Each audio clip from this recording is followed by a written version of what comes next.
পাবনার ঐতিহ্যবাহী নদী ইছামতি একসময়ের দাপুটে নদী দখল দূষণে হারিয়েছে জৌলুস।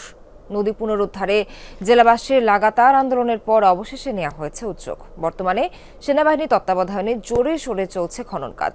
সব প্রতিবন্ধকতা পেরিয়ে আবারও ইছামতি ফিরবে পুরনো রূপে, প্রত্যাশা পাবনাবাসীর।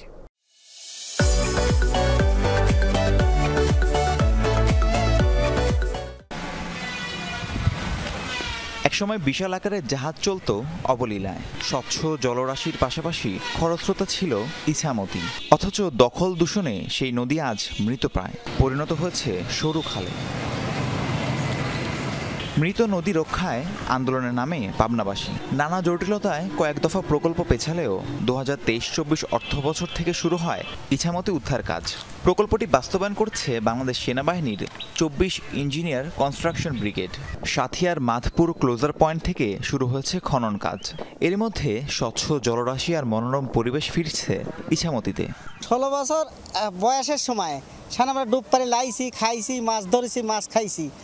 আর এখন 70-75 বছর বয়স আছে, ডুব দিতে পারতেছি না। আমাদের ছোটোর সময় আমরা দেখেছি নদীটা খুব ভালো ছিল। আমরা যখন গোসল করতাম, আগে নৌকা চলতো, সব কিছু ভালো ছিল।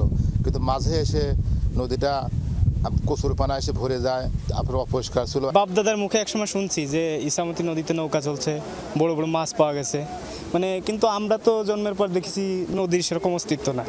নদী খননের পাশাপাশি সৌন্দর্য বর্ধনে বিভিন্ন স্থানে 23টি সেতু নির্মাণ করা হবে। দুই পারে ড্রেন, ওয়াকওয়ে এবং ঘাট নির্মাণের কথাও রয়েছে। নির্ধারিত সময়ের মধ্যেই কাজ শেষ হবে, প্রত্যাশা সংশ্লিষ্টদের।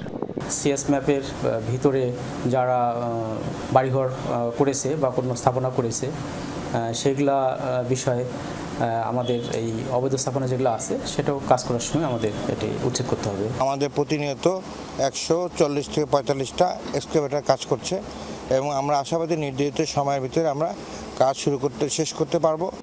পানি উন্নয়ন বোর্ডের তথ্য মতে ইছামতি নদী পুনরুদ্ধার প্রকল্পের ব্যয় নির্ধারণ করা হয়েছে 1.5 কোটি টাকা। রাহিম সারোয়ার, যমুনা নিউজ।